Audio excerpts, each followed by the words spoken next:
Hola, ¿cómo está? Muy buenas noches, bienvenidos a El Pentágono. Don Gonzalo, ¿cómo le va? Doctor, qué gusto. Gusto, ¿cómo le va? Don Francisco, ¿cómo está su último Pentágono en varios días? ¿Varias semanas? Sí, voy a pedir permiso por ¿A Italia? Vas a pedir recién. a las Europas. Recién vas a pedir. Voy a apoyar a los refugiados que están tratando de pasar de Hungría. Vamos a someterlo a votación, de acuerdo a eso. Marcelo, ¿cómo te va? Mario, muy bien. No está Mary, va a estar otros 3 semanas ausente. Mary Vaca está asumiendo funciones más que delicadas, muy importantes. Un abrazo muy grande a Mary, que va a ser la jefa de prensa de ANF, ¿sí? Director de información. ¿Dónde está usted?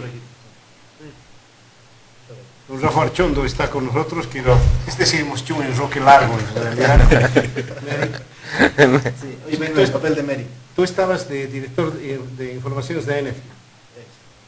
Ahora Mary está en cargo y yo estoy en el Pentágono. Somos pocos todos. Se llama enroque. Hacemos de rotación.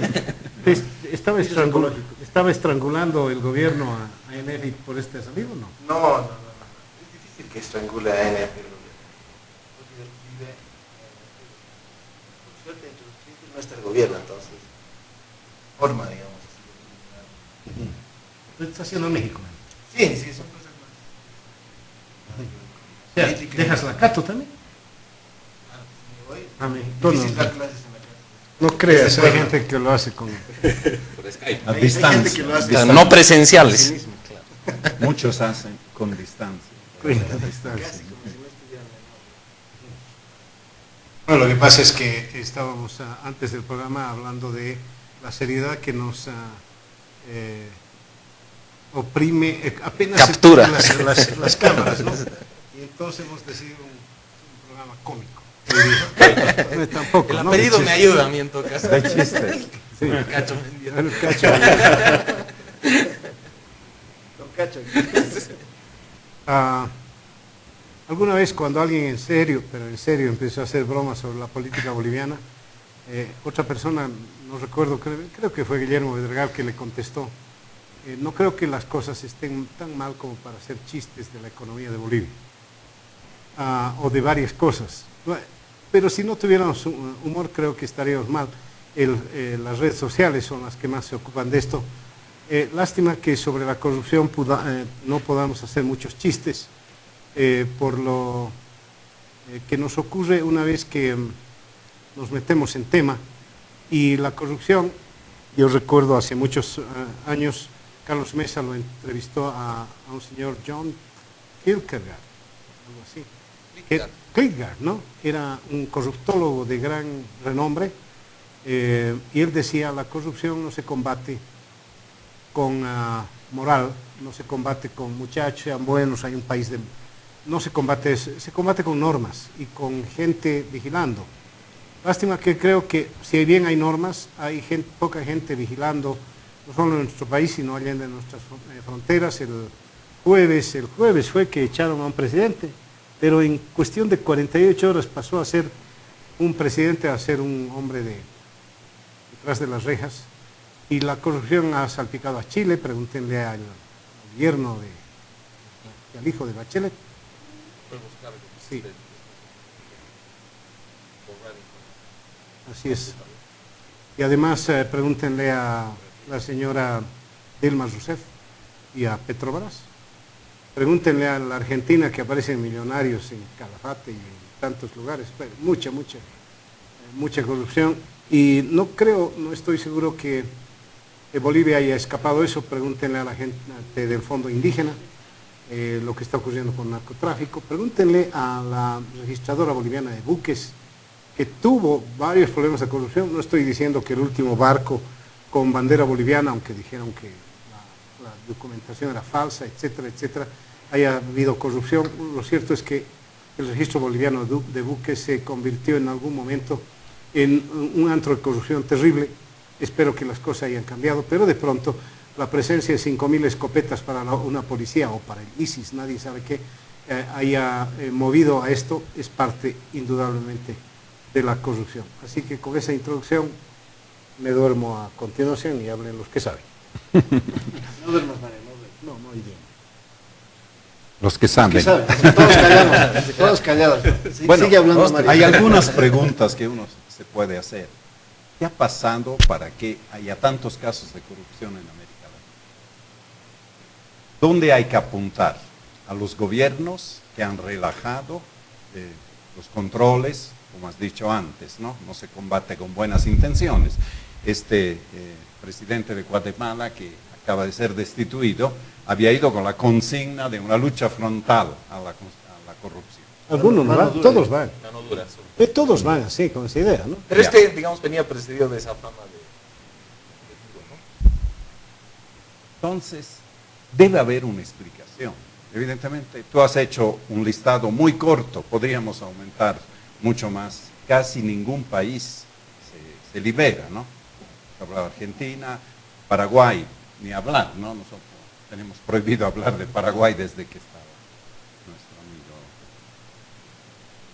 amigo en el Pentágono. Bueno, y Perú, la esposa del presidente, es acosada por una serie de casos. Venezuela, ni hablar, ¿no? Sabemos que hay investigaciones y procesos en puerta para altos ejecutivos. Alguien ha hablado que la corrupción está ligada un poco al populismo. Yo no sé si el populismo es más propenso. Populismo, ¿por qué podría ser más propenso? Por el carácter mesiánico, por ponerse más arriba del bien y del mal, cómo estamos haciendo algo para el pueblo, para todos. Estas cositas, ¿no? Y a veces se ha hablado también en estos términos acá en Bolivia, ¿no? Estos son pecadillos respecto a una visión mesiánica, una visión escatológica de los grandes cambios que estamos haciendo. O viceversa, que es algo individual, ¿no? El régimen es bueno, pero siempre hay una manzana podrida dentro de la canasta y eso, ¿cómo hacemos? ¿Cómo podemos hacer? Pero muchas veces puede ser cierto este discurso, es el discurso que siempre se toma. Tomemos este crimen de yacimientos con las cisternas del señor Cejas. Ahora se ha demostrado a ciencia cierta que estas cisternas transportaban droga, porque han hecho el microaspirado, han encontrado cocaína en 59 cisternas. Muy bien, este señor tenía casi el monopolio del transporte de yacimientos. Bueno, ya hemos pasado la edad, ¿no?, de la niñez para creer que ese realmente hacía la mejor oferta de yacimientos y por eso ganaba todas las licitaciones. Y ganaba tan bien que hizo otras dos empresas con sus hijos para ganar la que él no ganaba. Entonces, ahí queda un poco la sospecha. ¿Es posible realmente, dejando de lado un poco de inocencia, que estas cosas se hicieran sin el conocimiento, por lo menos sin que hubiera una relación comercial no muy transparente? No digo que estuvieran metidos con el transporte de droga, los ejecutivos de yacimientos, pero deberían responder de algo. Hay un diputado, Monasterios, que ha estado detrás de este tema y lo han acusado de todo. Inclusive lo acusaron de estar defendiendo los intereses de un ingenio, porque el líquido, el tolueno, venía de ese ingenio. Y el ingenio ha demostrado que no produce tolueno, pero se lanzaron en las redes sociales a acusarlo de esto y también desde yacimientos. Entonces, yo no sé si hay en los gobiernos populistas, tal vez por miedo a que le pueda salpicar, una voluntad real de esclarecer los casos de corrupción o algunos delitos que tienen que ver con las empresas del Estado o con autoridades del Estado. El otro ejemplo es el Fondo Indígena. ¿Sabremos alguna vez la verdad del Fondo Indígena? Preso, tenemos un embajador renunciante, una ministra renunciante, pero ¿y qué? ¿Hasta dónde se va a esclarecer eso? El presidente ha dicho una frase muy peligrosa: ojalá podamos recuperar el dinero que se ha perdido del Fondo Indígena. ¿Cómo ojalá? Él está ahí para recuperarlo, y si no lo recupera tiene que individuar a los responsables y eso tienen que de alguna manera responder. Entonces yo lanzo un poco esta pregunta. Y termino con, ya que queremos hacer un poco ameno, una vez en una discusión en un congreso científico, estábamos de diferentes países y los del norte de Europa dijeron, la corrupción se han fijado es más común, más frecuente en los países del sur de Europa, los países católicos. Entonces da una explicación, porque dentro de cierta catequesis católica, el problema se resuelve fácilmente. Si tú haces un pecado, te confiesas y termina ahí el asunto. Entonces, no es que uno razona así, obviamente, la gente que hace grandes corrupciones lo único que piensa es confesarse, pero es un chip metido dentro de la gente en una cultura de que siempre hay la posibilidad, ¿no?, de cambiar, que estás de alguna manera protegido con el arrepentimiento, con esas cosas. Mientras en los países nórdicos la ética protestante es un poquito más rígida, en el sentido que un pecado, un delito que tú haces, te lo llevas contigo hasta el final. Y eso hace que la gente crezca sabiendo que tiene menos protección. Esto era, digamos, en una conversación que vino para que vean que se puede abordar el problema en diferentes lugares. Otros pueden decir, bueno, en los gobiernos populistas, los que manejan grandes sumas de dinero sin tener un poco de experticia en manejar millones, es decir, hasta ayer han manejado miles, de golpe tienen que manejar millones, es posible que tengan un poquito de dificultad de hacer cuadrar las cuentas, no digo más. Gracias, Francesco, muy ameno.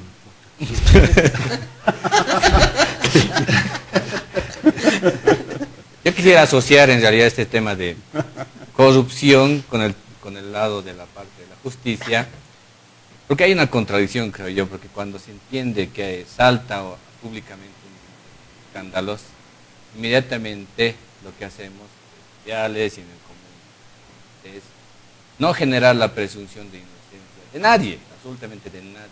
Es como ese documental mexicano que es súper divertido, además que los recomiendo, que se llama, a propósito de que Rafael Serrano, que recuerda esto, hay un documental que se llama Presunto Culpable, que muestra un poco por dentro el sistema judicial, penitenciario, y cómo la gente, sobre todo, suele tratar a cualquier ser humano que ya es agarrado por la justicia o por la policía. Pero más allá de eso, hay que intentar dejar seguir procesos judiciales también en muchos casos y ser quizá un poco más pacientes, no ser demasiado impacientes en ese sentido. Yo entiendo que la premura por saber las cosas siempre es determinante, ¿no? Perspectiva hacia atrás en la era de Evo Morales, el primer caso de corrupción más grande que saltó, Santos Ramírez, digamos, se me viene a la mente. Cárcel está purgando una pena, ¿no? Y hay ciertos procesos que se deberían seguir, y el fondo indígena, ya hablando propiamente en el caso nuestro, creo que tiene que formarse o tiene que seguir igual este curso. Es decir, por parte del oficialismo, por parte de los líderes de oposición, de los indígenas, hay gente que obviamente ahora mismo está en las rejas, que tiene que seguir un curso. No podemos decir que, por ejemplo, el señor Adolfo Chávez ha recibido 400.000 bolivianos para generar cursos de capacitación. La señora Felipa Huanca ha recibido casi 1 millón de bolivianos para generar igual cursos de capacitación técnica. Entonces, están dentro de un mismo proceso, creo yo, que tiene que dar luces en algún momento. Y por otro lado, esto sin duda mueve mucho el terreno dentro de la política. Y quisiera hacer una especie de análisis sociopolítico, sociológico de lo que ha pasado dentro del poder político. Porque con el cambio de ministro, y con la inclusión del señor Eugenio Rojas, dentro del nuevo plan de gobierno. Y además, esto sumado al hecho de que el canciller ya no forma parte de la plana operativa, digamos, dentro del altiplano. Al parecer hay un movimiento que le ha costado mucho afrontar al Ejecutivo, pero que lo está intentando estar dentro del mismo campo político que tienen ellos dentro, ¿no? Porque si uno se fija, por ejemplo, el señor Cocarico viene de la provincia Camacho, estudió para ser maestro normalista, además maestro de educación física. El señor Eugenio Rojas profesor normalista, profesor de matemáticas, y en la provincia de Masuyos. Entonces, dos bastiones importantes para, sin duda, articular el resto de la región altiplánica boliviana, sin duda. Entonces, creo yo que tiene que ver también con estos ajustes que se tienen que hacer políticamente al interior dentro del MAS y hacia afuera intentar igual ajustar estas cosas que han empezado a salir, que obviamente, como lo que decía Francesco de las cisternas o el caso del fondo indígena, ahora que son casos más latentes y más frescos que los tenemos, tienen que seguir un curso. Es decir, igual que este caso de Andrea, lo mismo, intentamos echarlo y decir, este señor es el culpable o este señor es inocente o viceversa, ¿no? Entonces, hay que dar las pausas y hay que seguir cierto curso, porque no hay duda, por otro lado también, que el tema de la corrupción, hay una típica frase trillada que no me gusta escuchar siempre, es el tema es que la corrupción está institucionalizada en nuestro país. Esa idea creo que igual, del común, hay que empezar igual como Francesco terminaba con ese comentario de los religiosos, los católicos entienden que quitándose los pecados, confesándose, lo van a librar de ese pecado que han cometido. Es decir, entonces como la corrupción está institucionalizada en mi país, voy a cometer menos errores, ¿no? Yo creo que la cosa o el budismo, pero en todo caso alguna solución tiene que haber, ¿no? Yo creo en este sentido creo que en este caso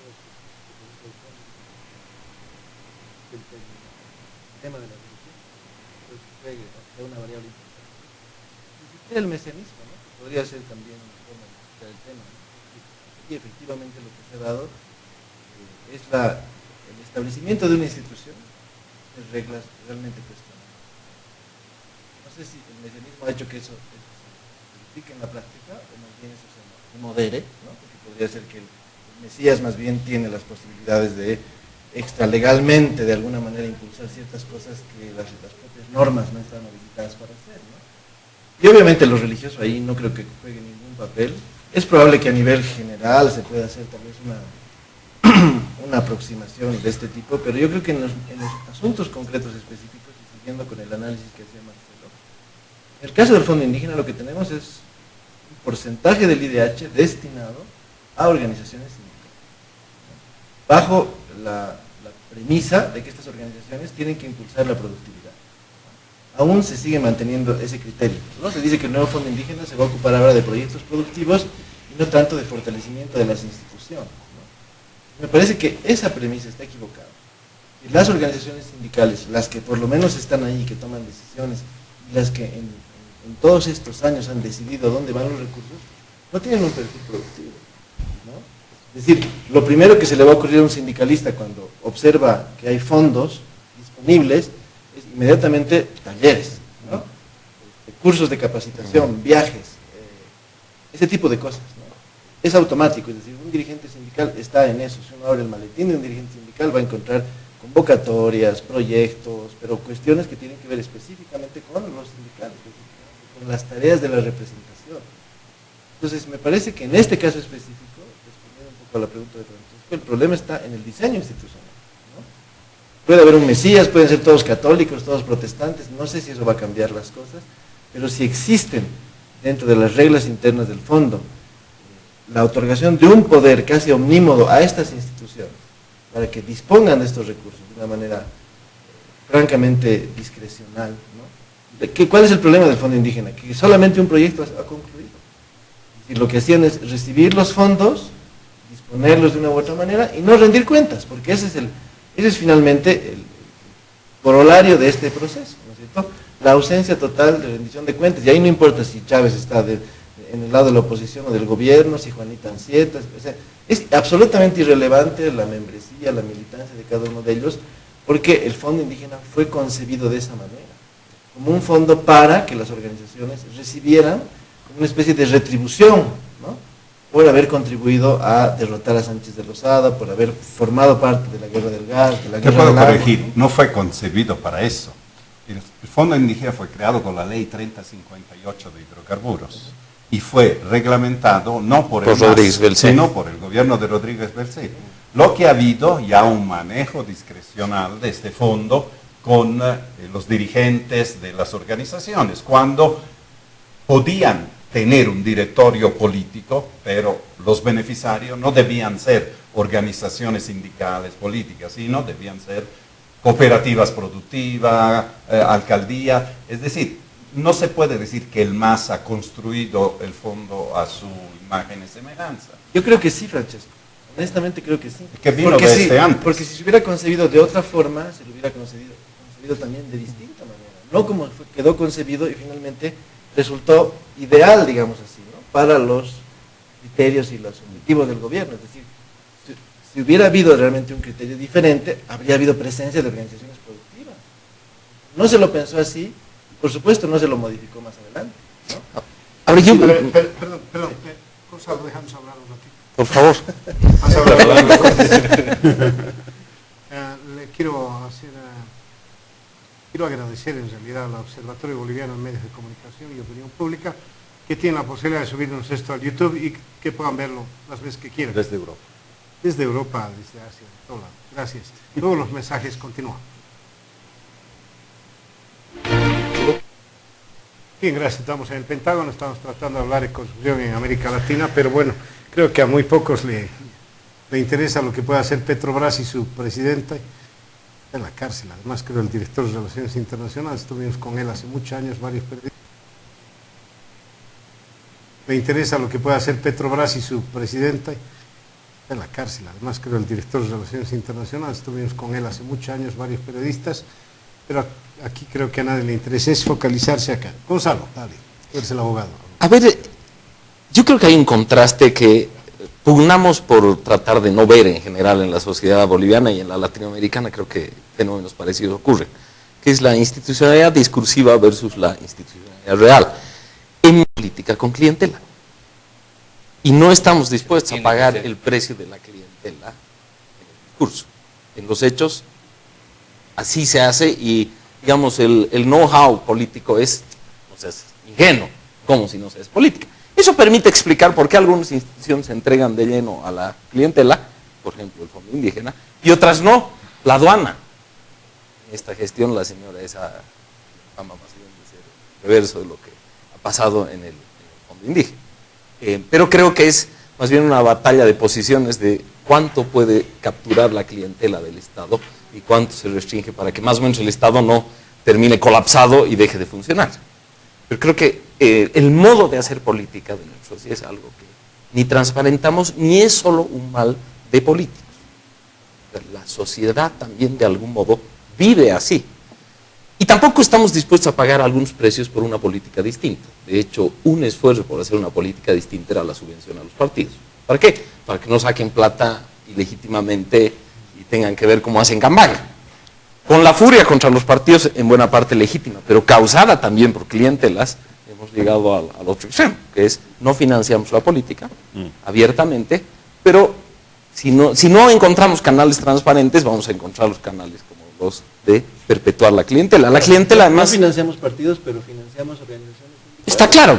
Y no, además, ¿para qué? Además, yo creo que podemos anticipar que muchos de estos resultados se van a dar, y en las discusiones políticas más crudas, en lo que se llama la política invisible, la que no tiene que dar explicaciones al público, sino parte de una lógica interna, es bastante más cruda y, comillas, realista. Creo que ese es un problema así central de la sociedad boliviana y de las sociedades latinoamericanas, al que tampoco hay mucha énfasis en abordar. Exactamente, yo creo que ese es un problema grave. HCF Mansilla se pregunta muchas veces cuántos bloqueos o huelgas han visto ustedes para mejorar la calidad de la educación o para hacer algunas cosas de las que en general no están en la agenda ni siquiera de las protestas de la sociedad. Creo que esto podría conducirnos también a un mal consuelo, que es, nadie es responsable sino todos. Eso, o sea, alerto contra ese conducto porque creo que sí se pueden identificar personas. No creo que regímenes, sería más sencillo pensar que, bueno, nos libramos de un tipo de régimen y viene otro. Creo que nuestra experiencia en Bolivia más bien es que en general es endémico. Pero además, Gonzalo, hay un ropaje que viene desde el propio Estado, esta idea del Estado integral, ¿no es cierto? Donde se borran las diferencias entre Estado y sociedad. planteada por el vicepresidente. Es una forma de darle una legitimidad teórica a esta idea. Y yo de que diría la más, política se hace desde esos espacios y que el Estado entonces está completamente mezclado con la sociedad. algo y viceversa. más ramplón que el Estado integral, Y suena que bien. pretende una sofisticación tan grande, es el Estado feudal. Te doy dinero, me das apoyo. O sea, el caudillo como señor feudal, te entrego, me entregas. Eso es parte de la política clásica en Bolivia, no necesito recordar al Bautista Saavedra, a Belsu, al movimentismo, y también en algún caso Banzer. O sea, nos recordamos los que hemos vivido nuestra niñez en el régimen de Barce como los militares tenían privilegios que los demás de la sociedad no tenían.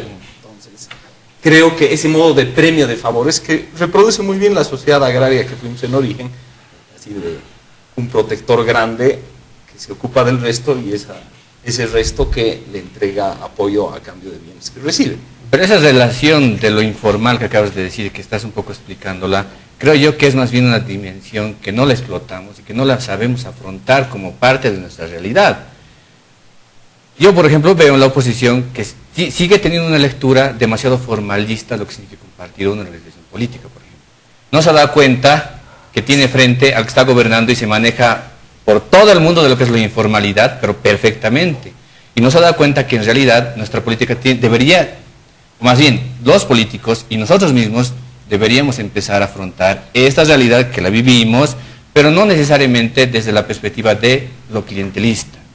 Yo creo que dentro de las relaciones informales en la política hay, sin duda, relaciones informales clientelistas, pero también hay relaciones informales estratégicas, que no necesariamente tienen que ver con lo clientelista. Y ahí pongo, por ejemplo, un ejemplo. ¿Qué hacía Salvador Rick en el primer gabinete de Evo Morales de ministro de Obras Públicas? Lo buscaron solamente para cooptarlo clientelísticamente porque representaba una organización y porque querían darle más pegas, no necesariamente. Yo creo que más bien es una relación informal, pero estratégica. Y hay otro tipo de relaciones mucho más complejas y quizá mucho más formales, o más ideales, perdón, que son las relaciones informales, pero programáticas. Que esas son más difíciles de cuajar aquí porque obviamente la relación no es en base a qué programa y qué visión de país tienes, yo me voy a aliar contigo y bueno, vamos a establecer ¿Eso es individual cierta o estrategia, ¿no? ¿Eso es individual o con grupos? Por ejemplo, Con grupos. ¿qué tipo de alianza tiene el gobierno con los cocaleros? ¿O con los cooperativistas? ¿O eventualmente con alguien que le haga frente a Soledad Chapetón en el Alto? Clientelares, todas. Las que han mencionado son clientelares. Toda claro. sociedad paga algo por paz social y por política. Tiene un costo en términos realistas. En Chile, que se precian de ser tan extra latinoamericanos, los militares tienen un régimen de pensiones distinto que el régimen general, conquistado en el fondo por su poder corporativo. El punto es los límites. Exacto. Y qué estamos transando a cambio de conceder, digamos, el retazo que hoy se lleva la política clientelar en desmedro del resto de la sociedad. Bueno, yo veo que en el fondo me estás dando razón. Entonces, si tú tienes un proyecto mesiánico cuyo imperativo moral es quedarse en el poder a como de lugar, es secundario desde el punto de vista moral poder utilizar los recursos del Estado para un fin mayor, que es mantenerte en el poder. Y de ahí nace el clientelismo. Ese es un aspecto. El otro aspecto que no hemos tocado, me parece importante, es que ¿quién lucha contra eso? ¿Quién lucha contra la corrupción, contra el desvío de fondos públicos? Que bien o mal, por más que decimos es inevitable, nadie lo acepta. Si uno hace una encuesta en la población, todos están listos para condenar. Todos condenan el fondo indígena. No es que la gente, la población, la sociedad dice, no, que esto, no, finalmente las cosas van así, no es como amarrar los zapatos, ¿no? Que ha sido una distracción, que pobrecito. No, ese es realmente un mal. ¿Y quién lucha? Un ministerio. Yo creo que ahí está una de las raíces del problema. ¿Cómo puede un ministerio que depende del mismo sistema que, como ustedes acaban de decir, utiliza la corrupción para mantenerse en el poder o como aspecto clientelar para financiar las campañas políticas o para hacer que la gente esté aglutinada alrededor de un proyecto? ¿Cómo puede luchar contra su mismo ser? Nadie se suicida, nadie se hace daño o se autoelimina. Este es uno de los problemas. Yo creo que el diseño del Ministerio de Transparencia y Lucha contra la Corrupción tiene que ser revisado a la luz de estos episodios que han venido. Tiene que ser realmente algo autónomo, como el tribunal electoral que soñamos nosotros, ¿no? Que todavía no tenemos, que alguna vez hemos tenido, y que pueda. Ha habido un momento en que esta lucha, si se acuerdan, aún operó contra el gobierno cuando estaba Lupe Cajías y era un organismo autónomo, aunque administrativamente dependía de la vicepresidencia, pero actuaba de manera autónoma. El caso de los militares que trabajaban con Bacororó, con aceite de ricino, Teodovich. Ahí fue tajante. Claro que después tuvieron que hacer un arreglo político, pero el hecho que había un organismo autónomo para poder luchar, eso me parece importante. Y segundo, no siempre la corrupción es por dinero. Y tenemos otro chip en la cabeza, que la gente se corrompe solo por dinero. Tú puedes poner un gran empresario y ese no necesita dinero, pero se corrompe por un cargo, se corrompe por tener cierta influencia en ciertas cosas. ¿Te acuerdas? Ya que quieren hacerla menos, ¿no? De un país agarraron uno lo descubrieron con cocaína, llevándolo, dice, sí, yo estoy haciendo esto. ¿Y por qué está haciendo esto? Para financiar, ¿no?, un instituto de lucha contra el narcotráfico, o para financiar un instituto de lucha contra la corrupción. Al límite, ¿no?, uno puede tener justificaciones de todo otro tipo. Hace algún tiempo arrestaron a un sacerdote en Colombia, ¿se acuerdan?, con cocaína, que estaba desesperado porque no tenía dinero para mantener un orfanatrofio y pensó que la solución podía ser eso. Yo te doy la razón, Francesco, pero con una salvedad. Lo que creo que el mesianismo, digamos así, fomenta, impulsa, es más bien el clientelismo. Yo no creo que no necesariamente la corrupción. La corrupción es más bien un principio diferente. Es cuando tú privatizas en tu bolsillo los recursos de todos, digamos así, ¿no? Es un fenómeno distinto.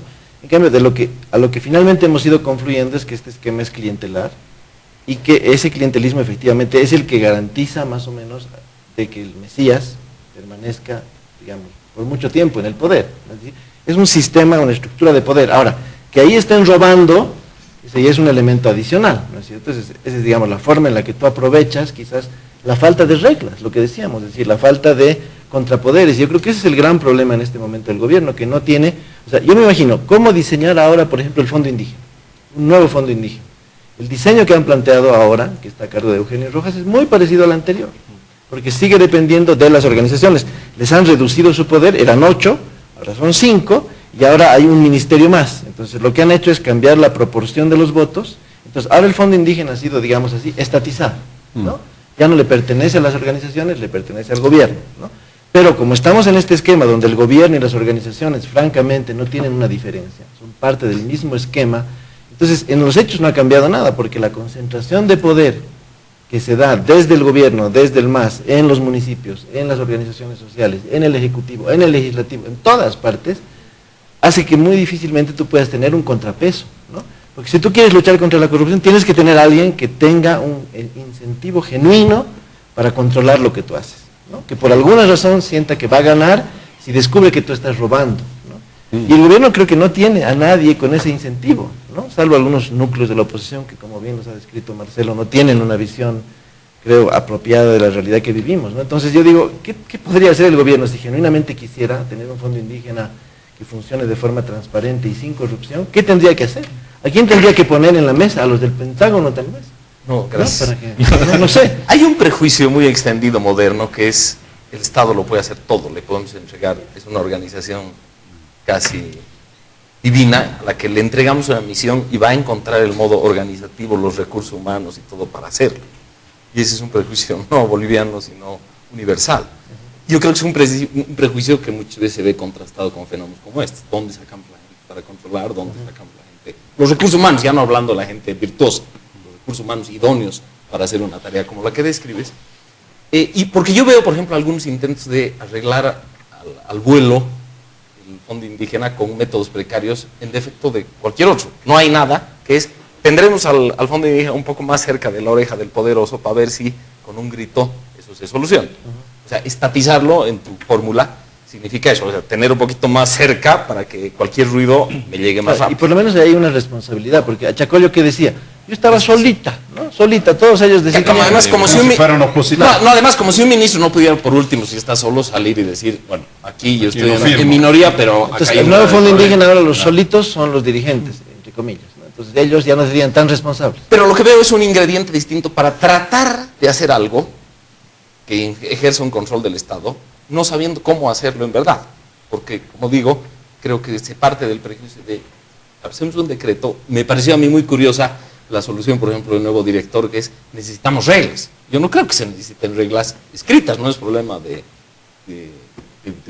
cuántos buenos colegas van allí y van a redactar el mejor reglamento, es cómo hacemos una institución que funcione, que no solo depende de las órdenes que le des. No solamente tampoco decir que el cuoteo es malo. Pero O que la decir, corrupción está mal, como exactamente, alguien sostenía decir ahí acá. adentro, ¿no? O lo último que decía, necesitamos funcionarios públicos, funcionarios que trabajen los 7 días a la semana y que trabajen 12 horas por jornada. Pero ya de ahí trabajo. tu interés gremial te está traicionando. Sí, yo sé, pero este es un problema también dentro mismo de la administración, que eso Sin duda, produce, sin duda. no produce un buen trabajo finalmente. O sea, y pensar que el cuoteo... No, y porque pensar el que cuoteo una es educación, una malo, clase de educación cívica es lo que se hace falta tampoco.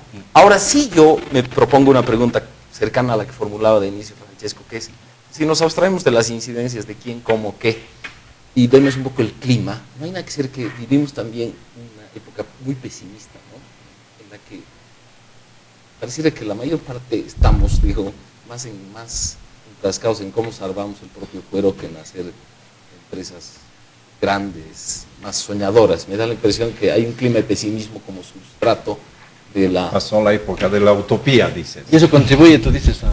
O sea, me parece que es un clima, yo no diría que es la causa, pero si uno Hay que viera... vivir al día. Sí, o sea, sí, como los romanos, digamos, que cuando fueron decadentes ya no eran estoicos, sino epicúreos y escépticos, me da algo así, un pesimismo. Bueno, cuando dije que me iba a dormir, lo dije en broma, casi lo hago, porque en realidad estamos hablando de un tema que es corrupción, estamos hablando de un tema que tiene nombres y apellidos, estamos hablando de casos específicos, yo lo dije al principio, después teorizamos y teorizamos. Claro, estoy con gente de la élite intelectual que no es por capaz ahí de no hacer va a nada. ser la de fiscal como hacemos los periodistas, o la de acusadores o lo de jueces finalmente.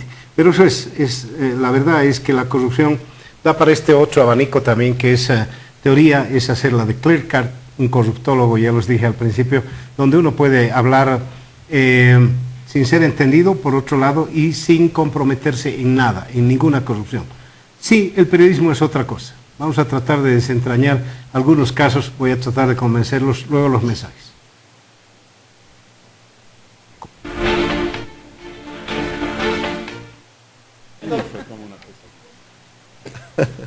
Bien, gracias. Estamos en el Pentágono, no hubo forma de convencer en el entretío. Pero lánzate ya, en minoría.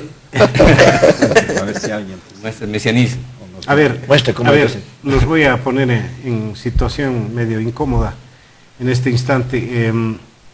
Hay una denuncia, la he visto desde el Perú, de una cuña televisiva sobre el Perú y Bolivia. Bolivia te espera, ¿cómo se llama el nuevo spot? Fue como un sueño. Fue como un sueño. Tengo la impresión que fue como una pesadilla para algunos. ¿El plagio es corrupción? ¿Hay alguien? No, la corrupción es inherente al poder, ¿no? No puede ser corrupto un privado. Puede ser corrupción. No, claro, no, ¿por qué no. Puedes robar en una Policía, empresa privada. claro. No, a pero eso manos no es llenas, corrupción. manos Eso llenas. no es corrupción. No, ¿por Eso qué? es robo ¿Qué sería? simplemente. Tú dices El una concepto de relación corrupción está en relación al poder que al tienes. poder. Como el acoso sexual no es Pero sexo, bueno, si eres- es poder. Si eres el gerente, prebendalismo si eres es el gerente público. de la empresa privada, Claro, es corrupción. No, no, Te estás- no, no, te estás tienes un apropiando poder. de bienes Tienes que no poder, son tuyos. por eso. No, el está prebendalismo es público, la corrupción es generalizada, pública o privada. Sí, pero yo te digo, si el el gerente poder de de un hacer o no banco, hacer. si el gerente de un banco se roba $500,000 de la bóveda, es un corrupto. delito, no es corrupción.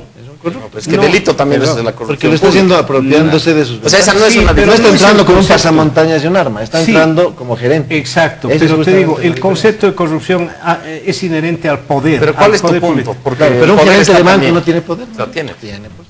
No, está bien, pero al poder político me refiero. Es apropiarse de bienes que son de todos. En el caso de un banco son de ustedes, que pero ponen... estás exagerando en tu definición. El concepto creo que es distinto. Bueno, Muchachos, Max, bueno, el video. Pero vamos, estamos en un ejemplo. Asaltar un banco es mejor que asaltar un banco. Entonces, no, es dar poder. abrir uno, no, pero sigo insistiendo, perdónenme, la corrupción es inherente al poder político. ¿Pero eso quiere decir que hay que resignarse o qué? No, nunca dije eso. No, es que quiero sacar conclusiones de lo que estás diciendo. ¿A dónde vas, María? ¿A dónde vas? Dinos a dónde vas. Era un concepto nada más, era un concepto simple. Agarrar y decir, saben señores, el acoso sexual no es sexo, es poder. ¿Qué estás es alguien pensando? sobre... Estoy pensando el poder que puede ejercer una persona sobre otra. No estamos hablando de sexo cuando hablas de acoso sexual. Claro, pero el Cuando gerente del hablas banco de que le dice corrupción, abra la bóveda, estamos hablando de su poder. No es aunque no esté en el corrupción, Estado, aunque no no es sea un Pero corrupción. digamos, más allá de la Claro que discusión es. de si es o no, Sí, aquí. Ya dígame, ¿cuál es el Vamos al video, cómo yo es? no he ¿Dónde visto el está? video. ¿Dónde apunta? ¿Has visto el Mejor, video? mejor así no lo ¿Dónde comentamos. apuntas? Pues, para no decir- Fue como un sueño. Fue como un sueño, se llama un video, a ver si lo vamos a poner un ratito, no lo creo. Tengo la impresión que ha habido un plagio, lo digo así. Se es un parecen plagio, los dos sí, ¿no? videos, ¿no? Se parecen mucho, y aunque digan, mire, usted está haciendo un programa que yo ya lo vi en la Argentina hace 20 años, y que casualmente se llamaba El Cuadrado, no es plagio, son circunstancias. Lo que le hizo Kaoma a los Carjas, ese es un plagio, porque si se movían de otra forma, etc., fue un plagio. Tengo la impresión que en el caso del video fue como un sueño, es un plagio. No sé qué, ¿han visto ustedes el video? No. Eso es corrupción también, pues. Porque te asignan una tarea, tú vas a hacer un video, en vez de crear algo propio, vas, te fijas en otro y lo copias. Y Estás cobras. incumpliendo y cobras. Estás incumpliendo con los términos de referencia que te di. Sigo No, si pensando que cobras no es corrupción, ¿no? Porque no Claro, haces tu porque es un trabajo. contrato del Estado boliviano. Pero si para ahorrar lo copias, bueno, ahí es otra cosa. Claro, si para verlo en tu casa. Lo del plagio es algo serio, ¿no? Hace poco a un médico muy famoso, ¿no? Le quitaron el título porque descubrieron que su tesis, después de muchos años, 20 años, que su tesis había sido un plagio total. Alguien hizo la denuncia y le quitaron el título. Entonces el plagio es un delito, pero que tiene que ver también algo con corrupción, porque el tipo que plagia debe ser un tipo corrupto, un tipo que renuncia a hacer las cosas bien y se apropia, no de dinero. Por eso Trabajo decía ajeno. antes que no hay solo corrupción con dinero, con plata, hay corrupción con ideas, se apropia de las ideas del otro para obtener un beneficio personal. Ahora, si uno se autoplagia, yo no creo que en ese caso sea corrupción. Hay autores que escriben 10 libros Y es lo mismo. y citan una parte de un libro sin decir que viene de ese libro. Es decir, repiten lo mismo. Claro, pero si te contratan para hacer algo original y tú agarras una cosa que escribiste hace 10 años, tal vez sea, ¿no? Sí. No, porque no estás pero haciendo lo podrías que te decir pidieron. en mi libro Mientras no hayas autocitarte, publicado. pero si no te autocitas, se está llenando de página un trabajo. Estás Después reciclando lo vas a- ideas, ¿no? estás Los en- mismos- los mismos párrafos. Pero conocemos volviendo- casos. Volviendo al tema del poder político, estoy recordando, por ejemplo, el ex ministro de Justicia de Merkel, que tuvo que renunciar porque plagió su tesis de doctorado, no le quitaron. Seguro el era doctorado. protestante, no católico. Seguramente. Bueno, y en bien, Alemania hay los dos. claro, y uno ve el contraejemplo Es en la el cultura, caso, no es- en el caso del presidente Otto Pérez, igual que renuncia por un caso de corrupción. Ahora- sí, no es Ahora, exclusivo, para abordar ¿no? el tema concreto, por ejemplo, del Guatemala, yo veo un ingrediente nuevo, que es la gente, pero una institución internacional encabezada por un extranjero, colombiano, que es la que lidera, digamos, la lucha contra la corrupción. O sea, ese me parece un fenómeno más bien raro, porque estos fenómenos suelen moverse solo en esferas nacionales. Este es impensable y realmente habría que conocer más las incidencias, cómo las Naciones Unidas patrocina a una institución que se anima a llegar a ese extremo. O sea, cuando más bien estas instituciones internacionales buscan el que da bien dentro de ciertos márgenes. Entonces, creo que ese es un ingrediente sí nuevo. Si recordamos, Iván Velázquez, este magistrado colombiano, ex magistrado colombiano, fue uno de los que, entre otras cosas, se peleó con Uribe por tratar de hacer cosas parecidas respecto a la clase política colombiana. Pero eso sí veo como algo distinto. O sea, por primera vez ya los entes acusadores, o sea, que hay unos francotiradores de afuera, que obviamente tienen algunas ventajas respecto de la población cautiva local. Pero ya antes salvaron a Colom, ¿no? Cuando hubo este caso de Rosenberg, Claro, cuando claro, murió, sí, llegó sí. una comisión especial de afuera, de Naciones Unidas también, demostró que Colom no había tenido nada que ver con el crimen de este abogado, ¿no? Claro, que claro, se que filmó es un el video asesinato. antes de organizar Sí, su sí, propia es muerte, muerte. ¿no? Digamos, la fuerza del corrupto está en la impunidad que él cree que va a tener. Tú has hablado del caso de Guatemala, pero en Brasil, ¿qué ha pasado? ¿Por qué se ha llegado a explotar el caso de Petrobras? Porque pusieron un fiscal a prueba, ¿no?, de balas, yo diría. Fiscal que había estudiado, doctorado en y con Princeton. la vanidad suficiente como Sí, con la vanidad suficiente, pero un tipo que venía, Sí. digamos, con una formación gringa de Princeton, ¿no? Y realmente no resistió todas las presiones habidas por haber. Imagine, Petrobras, la empresa símbolo de Brasil, era hacer un daño al país.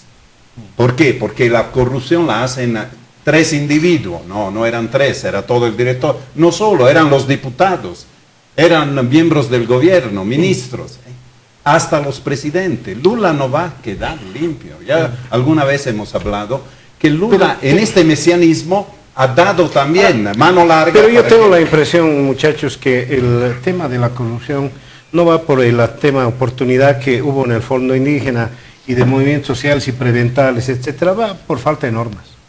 Va por falta de reglamentación. Es decir, espero que Eugenio Rojas se reúne de gente que le diga, a ver, un segundito, contadores, primero contadores, señor. Contadores, quiere darle a alguien, uno, enséñale que no puede ir una cuenta a su casa, no puede ir una cuenta a su cuenta personal. Dígale a este señor que no puede agarrar después de un monto y adjudicar a su primo. Es decir, tiene que haber contabilidad. Lo primero que tiene que haber es contabilidad y normas claras. Después la gente pone una cara de, yo no sabía y se acabó. Ese es el Yo asunto. seguro que No hay normas. Petrobras tiene miles de contadores. No, pero aquí en Bolivia gratuitos. tengo mis dudas que el Fondo Indígena ahí sí, claro. En condiciones normales debería ser incluso un cargo que traiga mucho prestigio y por lo tanto potencial poder político futuro, ¿Qué cargo? el de, digamos, perseguidor de la corrupción. Recuerdo el caso del alcalde Giuliani, comenzó combatiendo en Nueva York a las mafias de origen italiano precisamente. Claro. Y después fue el caso. O sea, debería ser Lo curioso es que aquí los cargos más sintomáticos o que permitirían, digamos, en apariencia, una lucha directa o digamos, están en general desprovistos de poder real. El Contralor. El Ministerio Público. O sea, y me cuesta recordar, digamos, personalidades que hubieran ocupado ese puestos, que realmente tuvieran, digamos, primero, uno, el prestigio de inicio como para entrar y no farreárselo, y segundo, un poder real, más allá de lo que las reglas formalmente le otorguen. Bueno, son como 15 años de Costa tengo Obregón. un ¿Qué fue minutito Tito? nada más, Rafa, aprovechar. Un minutito más tengo el programa. ¿Uno nomás? Sí. ¿Y todo para mí? ¿Entero? Todo para eso. No, Discurso a la yo creo que además de las reglas, para seguir con la discusión, es importante que haya actores que puedan luchar contra la corrupción. No basta con que las reglas sean diferentes. Es lo que decía hace un momento, es decir, si en el Fondo Indígena buscas y colocas, no sé, un comité de vigilancia, por decir algo, ese comité tendría que tener todos los incentivos para lo que decía Gonzalo, es decir, para hacer carrera, tener visibilidad, tener réditos personales en el momento en que descubre un caso de corrupción. Mientras no haya eso, las reglas pueden estar muy bien, pero si el poder está concentrado alrededor del mismo proyecto, es muy difícil que eso suceda, ¿no es cierto? Entonces, para cerrar el ejemplo de Francesco, o sea, si Lupe Cajías en ese momento hubiera sido militante del MNR, no hubiera podido hacer absolutamente nada. Necesitabas a alguien como ella que tuviera eso, un prestigio, una posibilidad de mostrar distancia, diferencia con el poder, que tuviera relaciones con el vicepresidente y no necesariamente con el partido, ¿no es cierto? O sea, si no había esas cuestiones informales de fractura interna que después en octubre afloraron ya abiertamente, no se hubiera podido hacer eso. Es decir, tiene que haber un incentivo para que alguien pueda realmente encarar eso. Querido Rafa, te agradezco por haber venido. A ustedes, las Marcelo, gracias. Gonzalo, Mario. Francesco. Francesco, el mejor de los viajes. Gracias. La Nos mejor veremos en 2 meses. luna de miel en Italia de nuevo. Qué lindo. En la región toscana, ¿no? No, Varias regiones. varias. Sí. No vayas por Grecia, hay un barco boliviano ahí metido. Ustedes por habernos seguido al Instituto, al Observatorio Boliviano de Medios de Comunicación y Opinión Pública por subir este programa a YouTube. Hasta el próximo domingo.